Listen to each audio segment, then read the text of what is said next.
আসসালামু আলাইকুম। আজকে একটা অসম্ভব ইন্টারেস্টিং কেক বানাচ্ছি। আর এখন থেকে আমার কেক শুধু মানুষ না, বিড়ালরাও খেতে পারবে। কেন বলছি?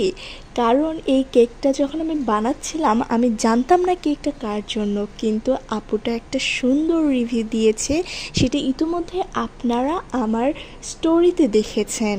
কেকটা ছিল আপুর একটা কিউট বিড়ালের জন্য। মাশাল্লাহ, বিড়ালটা এত কিউট, অ্যান্ড আমাকে যে কেকটাও করতে বলেছিল সেই কেকটাও সুন্দর কিউট।